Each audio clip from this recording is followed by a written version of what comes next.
Welcome back to Myrtle Beach, South Carolina, and coverage of round number 6 of the APBA National Watercross Tour.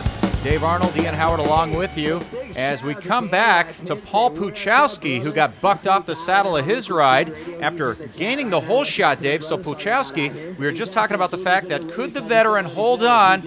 And as soon as we said it, Dave, driver error, he goes right down on the water, but good to see him back up and competing as we focus in now on Rick Shurker. And Rick, who leads the points chase in GP Ski, actually made an interesting choice of boats to run here in the surf. My GP's still up at the trailer. I'm going to run a limited boat, which is probably the best of both worlds right there. So I feel real comfortable in that. Talk about what he does right, Dave. What do you see on the water? Defending points champion from a year ago, a lot of horsepower on the water. He's a guy who seems to me doesn't make a lot of mistakes. Well, he's looking really smooth. He's setting up his turns. He's hogging the track, and that's what you got to do. It's your track. Anyone wants to pass you, they're going to have to do it. I'm really watching his throttle control. He's not really slamming that throttle down. The one you almost have to be most surprised with is the job that Jimmy Wilson has done. 2 first-place showings in round number 5, a second-place showing in the opening moto here in round 6, and he's second again here in moto number 2. And here's a 20-year-old. Talk about a rider who is prone to making that critical mistake. We've seen it in the past, Dave, but so far through 2 rounds of competition, we have not seen Jimmy Wilson make a critical error. It could be just rider fatigue at this point after missing the first 4 rounds. It looks like he's out there for a Sunday ride, but he's just, he's doing good. I can't take that away from him. He looks very relaxed. He's going Gumby, and that's kind of good. You don't want to get stiff. He's trying to stay loose. He's not trying to really work that hard, trying to conserve the energy. And I think, standing up, but, when he has to get down and squat, you can see he does it. And one thing is I'm watching Jimmy Wilson, it looks like he lost his goggles. He has his goggles straddled in his left hand, so he's on the race course, Dave, and you have to feel his visibility is hindered, so he can't afford to get in the spray. He's in salt water with no eyewear at all. Yeah, it's getting pelted by BBs out there when you get behind the pump, and even a boat going by, it splashes you a little bow splash, going to get you, it'll hit you in the eyes.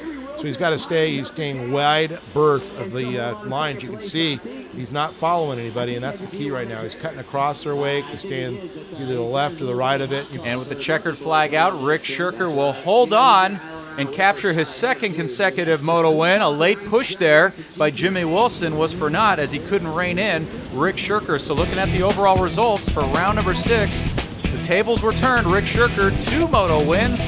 Jimmy Wilson, 2 second-place showings, and Rob Flores was on the podium in 3rd. And as we look at the points after 6 rounds of competition, Rick Shurker continues to lead. Rob Flores now in 2nd, with Kevin Minix rounding out the 3rd spot. Did what I had to do, and did what I wanted to do, was just kind of maintain a decent lead. Rob's not far behind, and he rode good both days. I'm not sure how he finished up today. And here's a look at your Pro-Am Runabout Open point standings after 5 rounds heading into this, the pivotal 6th round of competition. Arminio Iantoska on top of Dustin Farthing by 11 points. Highlights now for Moto 1 for Pro-Am Runabout Open, and a huge wave with big pounding surf would greet all the competitors in a lineup that includes points leader Arminio Iantoska and 2 prior world champions, Chris McCluggage, who would get the whole shot, and Dustin Farthing, who would check out in 2nd place aboard a borrowed boat. Later on in the opening moto, Brian Baldwin, trying to make a move towards the front, would get past Joshua Irvin for that 4th spot on the race course in his quest to catch the leaders.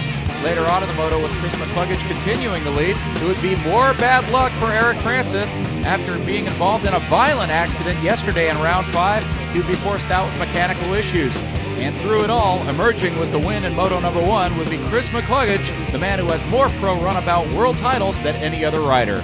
Well, it was great. I just want to thank Mac Racing, Monster, and Yamaha for giving me the chance to do this, especially Yamaha for giving me a second boat to go out there and race with.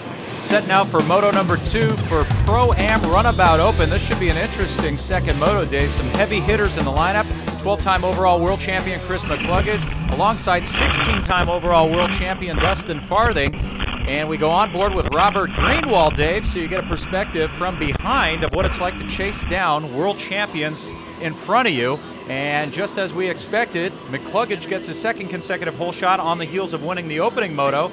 And then it looks like Arminio Iantoska and Dustin Farthing, but Farthing on a borrowed boat once again, Dave, so he's had a tough weekend here in Myrtle Beach. But nice to see Chris McCluggage up front. This is a hint of what we're going to see in the World Finals. Yeah, I'm looking forward, definitely to see how it's all going to play out for him. Running that new FZR, he's done a lot of work with that Mac Racing you put him on anything and he could race it. I mean, Chris is so talented out there. But Farthing, another talented rider, and unfortunately, like we saw earlier in the season, McCluggage didn't have the equipment, and it wasn't ready. Now we're starting to see him get his stuff together, and his boats are really moving. You can see out in front once again. And we see Dustin Farthing now slide into that second spot, or excuse me, right behind our Arminio Iantosca, who's in that second spot.